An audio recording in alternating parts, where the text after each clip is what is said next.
Democrats have formally introduced a resolution calling for the impeachment of Donald Trump again. This time for what they're saying is incitement of insurrection, a very, very serious charge. But before we actually see a vote on this, it seems Democrats want to give Mike Pence a chance.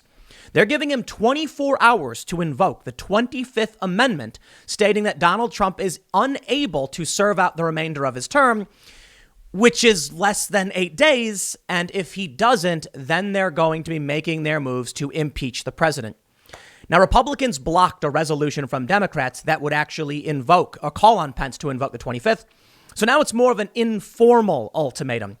And it seems unlikely to actually happen. See, the reason they're calling on Pence to do this is that they know they will never pass impeachment. They may impeach Trump, but they will never convict him. Just like last time, impeachment requires 2/3 of the Senate to convict. They will not get those numbers. They may see many Republicans defect, many more than last time, but I really doubt it would happen this time, although it is entirely possible for a variety of reasons.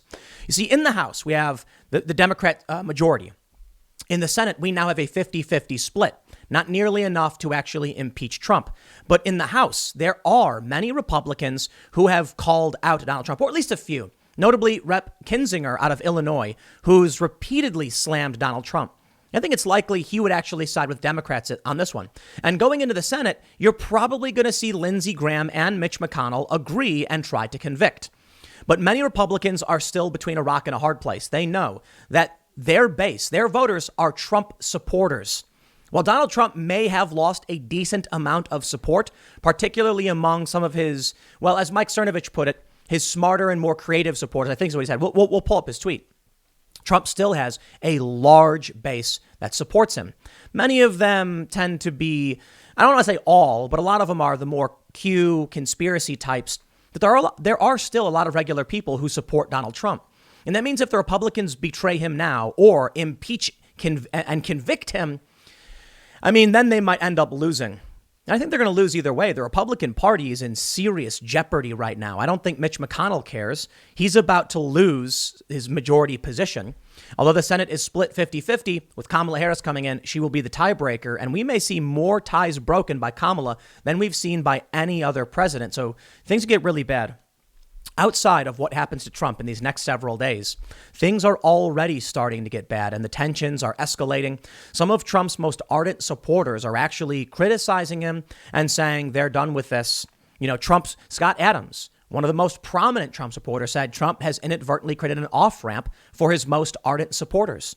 And there are others who are saying perhaps now is the time for Trump to be walked out and for this to be done with. You don't win in the long run doing what these people at the Capitol did. I'm sorry, it's just true. You may have criticisms of Joe Biden. You may think he's crooked. The left thought Donald Trump was crooked. They still went after Trump with process. You can call the process dirty. You can call the investigations a sham, but it was process and it wasn't violence. We can criticize Black Lives Matter for their violence, but the Democrats used the power they had in government to go after Trump. When Trump first got elected, the first 2 years, you had a Republican domination in federal government, House, Senate, and the executive branch. And they didn't do anything. Why? Well, many of these Republicans were establishment cronies who were more aligned with the Democrat cronies than they were the populist right. Trump seems to have lost that opportunity. And what's happening now is that the Democrats have a majority with establishment politicians. It is likely they will continue to use process to go after Trump. And this is what I fear. With Trump supporters feeling like they're being backed into a corner and no opportunity for their voice to be heard. And after 4 years of process being slammed against Trump with no defense from Republicans, it's only expected to get worse. And people may actually start snapping worse than we've seen. And we must figure out a way to get past this. And that's why many are warning Democrats against impeachment. Give Trump his 8 remaining days and be done with it. Seems unlikely that they will. Well, let's see what's going on. We'll read the news. Before we get started, I have a major announcement. Timcast.com has finally revamped and relaunched. It is still very much in like a beta phase. It is still yet to have exclusive members only content, but you can now go to timcast.com and sign up to be a member to get exclusive access to videos and behind the scenes footage, live streams, and even events we hold at our studio. We have every episode of the Timcast IRL podcast up on the front page. But again, go to timcast.com and you can become a member. We are still going through the process. If you're already a donor through timcast.com/donate, just request a new password and you should get an email. And we're going to work through this to get this launched and kind of port everything over. But again, go to timcast.com. You can donate, become a member, log in, all that good stuff. But the best thing you can do, actually, it really is engage with the content. Leave a comment below. Let me know what you think. I do go through comments every so often, but also share, like, subscribe. Just general engagement really does help. Let's read the news. From ABC 57, I used a local affiliate for this one because I thought it was more interesting. House Democrats introduce impeachment resolution charging Trump with incitement of insurrection. They say House Democrats formally introduced their resolution to impeach President Donald Trump on Monday, charging him with incitement of insurrection for his role in last week's riots at the U.S. Capitol. The impeachment resolution that the House is poised to vote on later this week is the Democrats' first step toward making Trump the first president in history to be impeached twice. Wow. Democrats also tried to move a resolution Monday urging Vice President Mike Pence to invoke the 25th Amendment to remove Trump from power, but House Republicans blocked the request. The single impeachment article, which was introduced when the House gavelled into a brief pro forma session Monday, points to Trump's repeated false claim that he won the election and his speech to the crowd on January 6th before pro-Trump rioters breached the Capitol.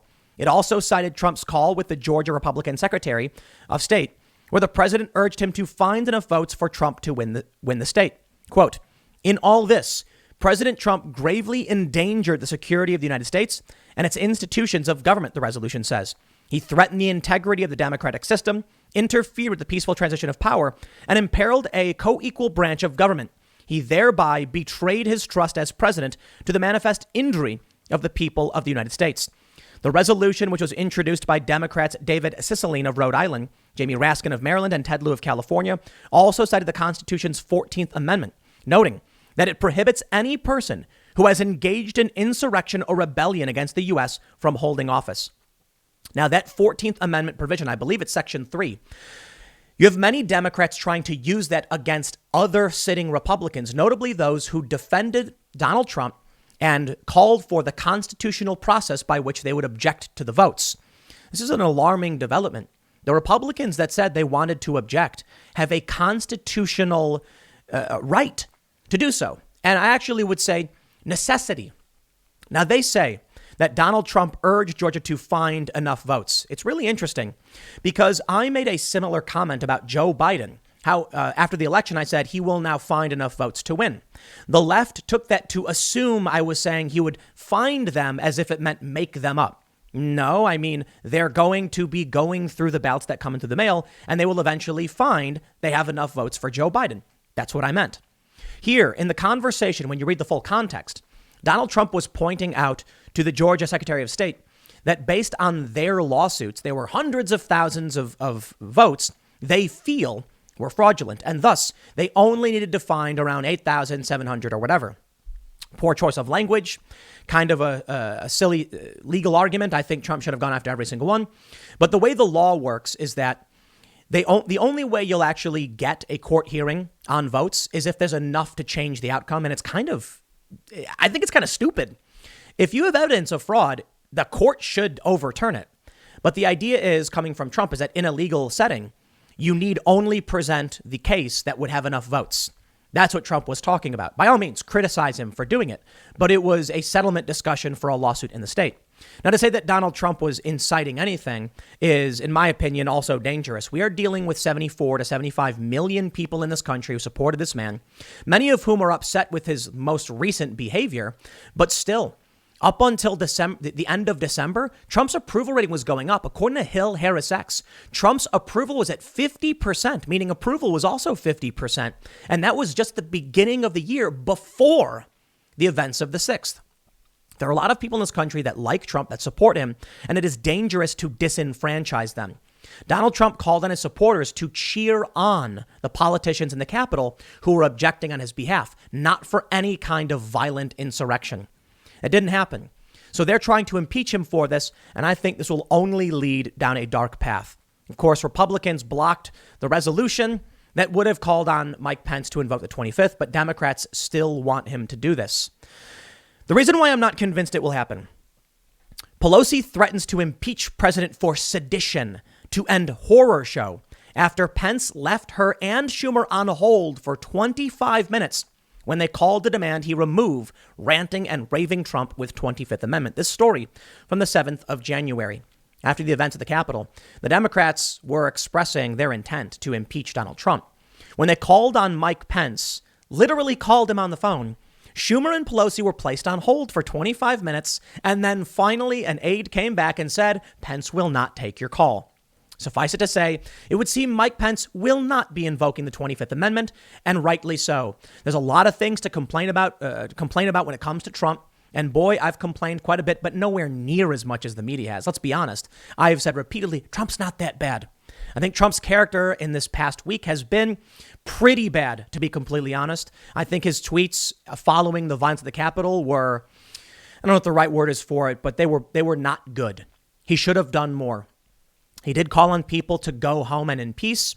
He did eventually put out a statement, but I think Trump should have called on these people immediately when this happened and said, stop and leave now. Language was not nearly strong enough. But being bad at what he does versus directing people, it's something totally different. Mike Pence is right. Angry people will only get angrier as they're being excised from social media and from, as the left calls it, polite society. We can't have this. You need to give people the opportunity for a conversation to have their voice heard. As a total federal democratic system is now about to enter, you run the risk of freaking out and giving many of these Trump supporters severe anxiety, which could result in a snapback you do not want to see. There are these videos of Trump supporters, being booted off planes saying they're not letting them fly. Rumors that Trump supporters are being put on no-fly lists. It's happening. On January 8th, Alaska Airlines puts 14 people on no-fly list after disruption out of D.C. The hysteria has gone too far, in my opinion. By all means, arrest the criminals. A guy lost his life.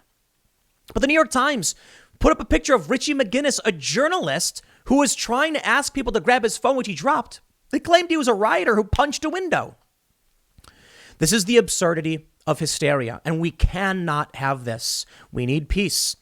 Joe Biden is going to come in. Now, I'm not a fan. I think there's a lot wrong with this guy, and I am absolutely not a fan of Kamala Harris. I've not been a fan of any establishment politicians. And even so far as I went to vote for Trump, I still criticize him for a lot of reasons. He barely got my vote. It was mostly having to do with banning critical race theory and trying to get our troops out of the Middle East. But Trump's got a lot to answer for as well, and that's a fact. I think there's a lot of problems with Joe Biden, but the best I can do is hope that the new guy who's coming in to pilot this plane and his co-pilot Kamala Harris do their best, and I hope the economy succeeds. I'm not confident. But the last thing I'm going to do is anything like what these Democrats did over the past 4 years and shake the boat as hard as possible, freaking out because I don't like the guy who's now going to be sitting in the office of the presidency. What needs to happen is if you are concerned about what Biden is doing, we will be vigilant. We will call him out when he does wrong. If he does anything that we think is criminal or nefarious, we will call it out. We will cover it. That's what we're supposed to do. And hopefully that will be enough. A lot of people are starting to feel helpless and hopeless, and that's a direction we cannot go in because that's when things get really bad. The Democrats need to recognize this. Many of them don't want to. They want to outright say no to the Trump supporters. We will not unify. We have Joe Biden coming out and describing Cruz and Hawley in terms of Goebbels, which is just absolutely over the top. Maybe they want it, though. You see, Trump supporters on the right are fractured right now. Some of Trump's most ardent supporters are backing away for good reason, with legitimate criticism, saying they're not happy with what Trump did or what Trump supporters did. And because of this, there is now an opportunity for Democrats to strike, or I should say the tribal left in this cultural civil war, to strike back and truly gain public support to stop Trump supporters from ever organizing. That's the point of the impeachment. The goal is to stop Trump from running for president again, which is why they cite the 14th Amendment. Kyle Griffin says, Chairman Schiff on CBS, there is no question that in his actions in Georgia, in his actions in inciting the insurrection, that he has exposed himself to criminal liability and criminal penalties. Now, in the past, I said I don't think they would go after Trump for criminal charges. Following the events of the 6th, I no longer think that's the case. And I think you have these people on the Democratic Party and on the left saying this because now they have the reason to do it, and they will maximize this with great effect. Ocasio-Cortez going on Twitter saying that we were so close to half of Congress being, assassinated or something extreme like that, which I really don't think is true. I think a lot of crazy people made their way into the Capitol. I don't know how close we were. It was stupid. It was crazy. But I certainly don't think the little old granny waving the American flag and a bunch of dumb people streaming themselves laughing was like the greatest threat we've ever seen. If these people fully intended on doing what these people in media and the Democrats claim, I think it would have been a lot worse than anyone realizes. But of course, these Trump supporters walked right into it. And now the left will use that to shut down their rivals and move to stop Trump and Trump supporters from ever getting involved in politics again. NBC News says Trump enters final week as president with few allies, no Twitter, and an impeachment effort. They say he is scheduled to publicly appear on Tuesday when he travels to the border in Texas. But I want to highlight a couple comments, one from Scott Adams. Now, Scott is known for being an ardent Trump. I don't know if it's fair to say he's an ardent Trump supporter or defender, because I think nuance is important here. But Scott Adams has presented much defense for Trump, more so in terms of criticizing the media. Scott says, Trump inadvertently created an off-ramp for his supporters who have been criticized for 4 years for supporting him, quote, even if he shot someone on Fifth Avenue. The critics were clearly wrong about some of us. Trump had some great accomplishments, but it's time to wrap this up. I think it's a fair and honest assessment coming from someone who very much was defending the president from hoaxes and media smears. Mike Cernovich, one of the earliest and most prominent Trump supporter, tweets, my take on Trump is that you let him leave ignobly. Don't make him a martyr. Keep him on a leash and dog walk him out. He'll keep the truly low-tier element of society, but he's lost his smart and competent supporters. He's neither Hitler nor Caesar. He's a Kardashian. And Mike Cernovich says, I don't have a lot of answers on how to preserve civil society, but I do know one fact. You do not preserve society by turning the state against 40% of the country. This isn't the Soviet Union, Pol Pot's Cambodia, or Mao's China. Different culture in the U.S. I completely agree. The direction we need to move in now is healing to whatever degree we can, and to hope that we return to some kind of stability. I'm not going to pretend that anybody's going to be peaceful at the other side. I actually think this next week, in these next 10 days or next few months, are going to get terrifying. But I hope everyone recognizes the need for calm, and now is the time to turn off Twitter. I could take that advice. Now is the time to chill out. Over this past weekend, I did fewer segments than I normally do, partly because I think we all need to simmer down a little bit. So you know what I did? We went out to the woods. We went to the lake. We skipped some stones. Seriously, just no cell phone signal, skipping rocks, laughing. And then I think we went out to eat and we got some burritos or something. I think everybody could do with some kind of just chilling out, turning off social media and just playing a video game, watching a movie. We watched some Star Wars. It was fun. Now we're back to work, but people need to remain calm. For that matter, I absolutely will stress that the federal government, the DC police, the National Guard, I believe should double or triple security for the inauguration. And Joe Biden should be protected more so than we've seen anybody protected at inauguration. This is too tense of a moment, and the last thing we need is any kind of turmoil. Joe Biden has announced that he does not fear having his inauguration outside. Some 10,000 National Guard will be on the ground in D.C. I'm glad to hear it. I hope we have a safe and clean transition. And I really am no fan of the incoming administration. I think they're terrible people. For that matter, I thought Barack Obama was. I thought George Bush was. I don't think there's any administration, I will tell you, I've been a fan of. Not even the Trump administration. However, Trump did enough I liked to where he got my vote, which is really surprising. But I think the critical race theory really does play a role in this. And more importantly, one of the biggest things we've ever seen, someone actually trying to get our troops out of the Middle East. So they say. But the historic peace agreements between many of these nations, I thought was absolutely worth it. But I do think Trump has It's not necessarily just Trump, to be completely honest, but Trump has character defects, no doubt. There were some early foreign policy failures. He hired a bunch of really bad people. Joe Biden is also hiring bad people. He's going to have foreign policy failures. He's got similar stains, relative to accusations against him that Trump has. I'm not going to play this game with any side. OK, Joe Biden, I am no fan of, but I really do hope he succeeds. This country desperately needs it right now. I hope he really is tepid and uneventful and everything kind of just slows down. I hope the Democrats slow their roll, but it doesn't seem like that's going to be the case. And I'm particularly worried about what they're doing when it comes to this impeachment process. Again, the last thing we need is more chaos.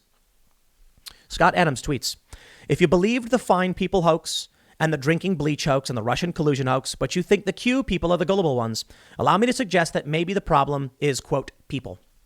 Interesting point.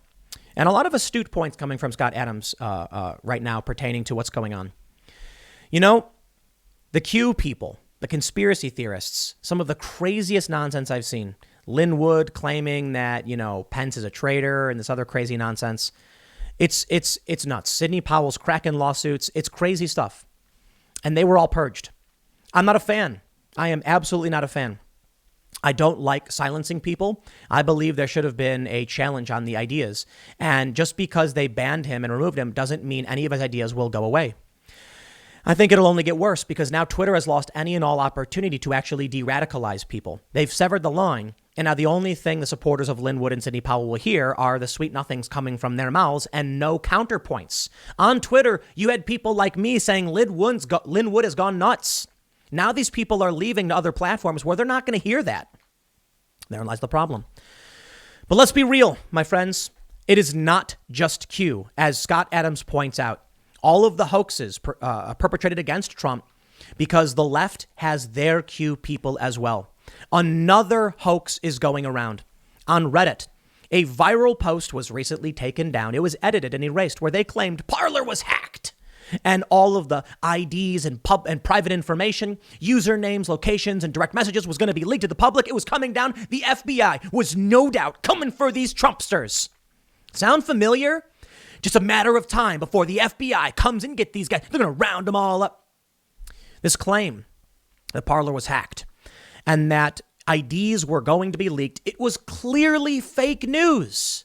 It took me 5 minutes to look through this to realize it was not true. But even moderate personalities and right-wing personalities were sharing this, believing that Parler had been breached. It made no sense, the claim that a company called Twilio put out a press release that accidentally exposed an API that was used to access an admin panel and then mass produce accounts, which they used to go. It's nuts.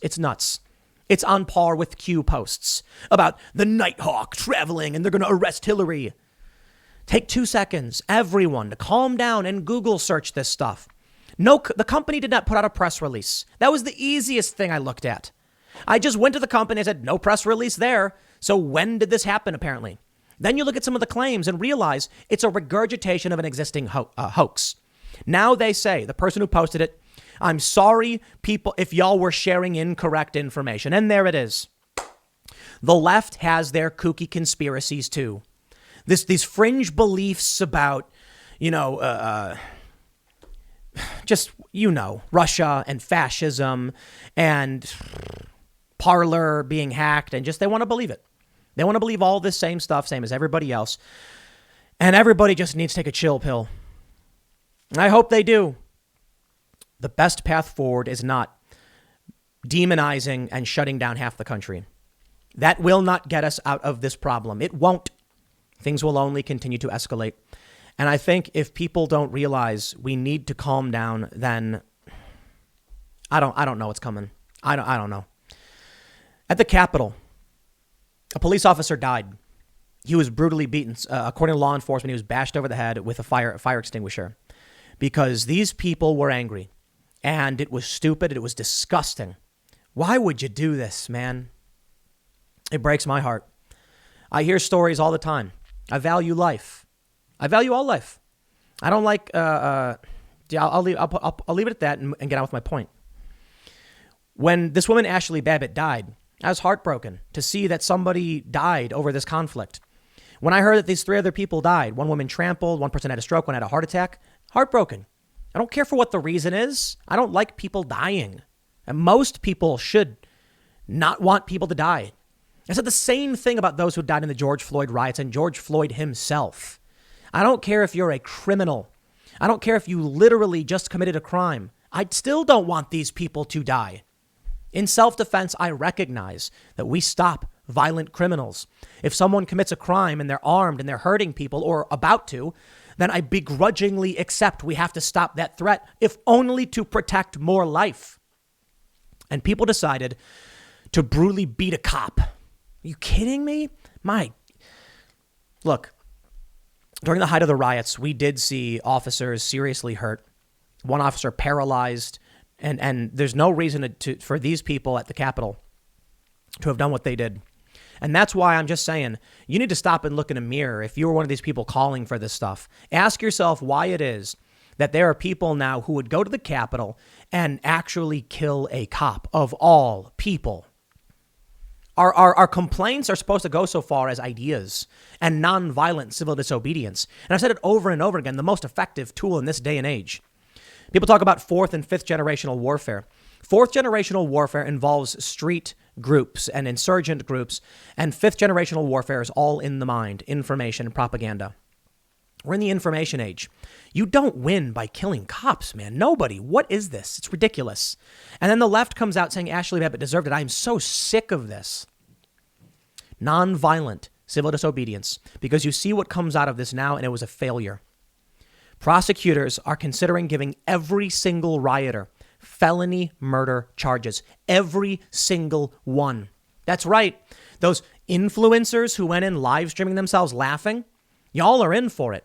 They're saying that they'll give you an example of let me read it for you. They say, under the doctrine of felony murder, which applies in the District of Columbia, any murder that occurs during the commission of one or one of several underlying felonies is chargeable as murder. For example, this is a really common thing, actually.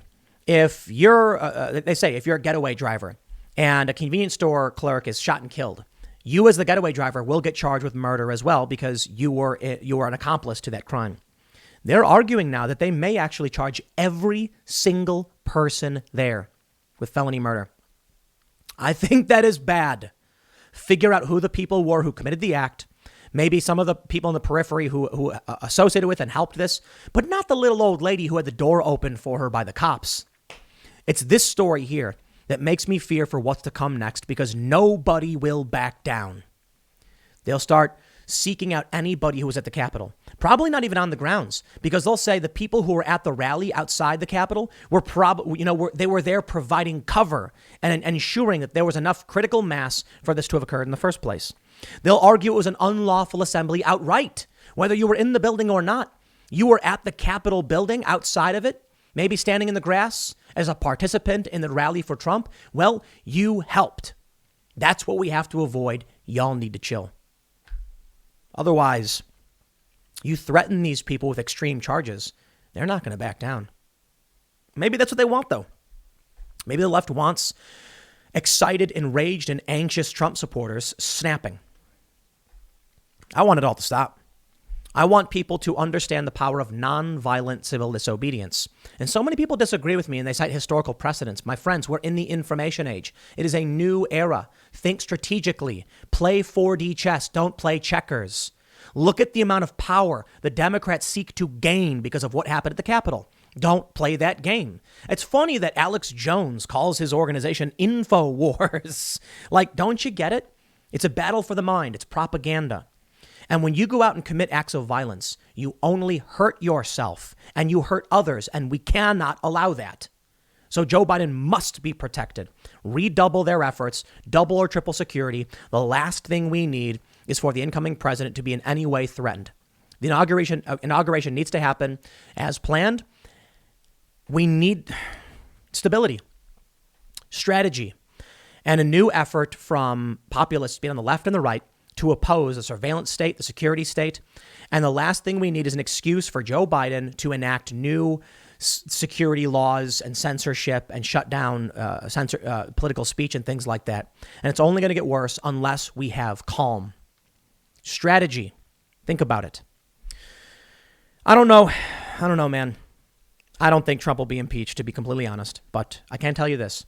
We're going to have a conversation about everything that's happening over at Timcast IRL. So go to youtube.com/Timcast IRL. We will be live tonight, 8 p.m., where not only will we have many other people weighing in on these conversations, but we're actually going to take your chat. So if you haven't, go to youtube.com/Timcast IRL, subscribe, and check out timcast.com. Become a member for exclusive behind-the-scenes content. You know, we'll have bonus segments with our guests that will appear for members only. It's going to be a lot of fun, and we will post them, and you will see them. Please, everybody, calm down. Please just turn off the internet for a day. You know, I chilled out this weekend. I did a little bit less content. I did about half as much content as I normally do, and I'm probably going to slow down content on the weekends a little bit, because if people if this gets to a point where no one is going to back down and things are getting really, really tense, I tell you this, I'm going to bring things down. If everybody needs to just chill, I'm going to put it that way. And if people can't chill and it seems like it's headed out of control, then I'll reduce the amount of content and we'll keep it minimal, because everybody needs an opportunity to chill. Or more importantly, I'll start focusing on things totally outside the realm of politics so that people can get their minds off of this. Listen, I like covering the news and talking about things I find important. But if people are just so obsessed and refusing to back down, then I don't know what to tell you, other than there's other things in life to focus on right now. I say this to the left as much as I say it to the right. Please, we'll see how things go. I'll see y'all tonight at 8 p.m. live, youtube.com/TimCastIRL. Thanks for hanging out.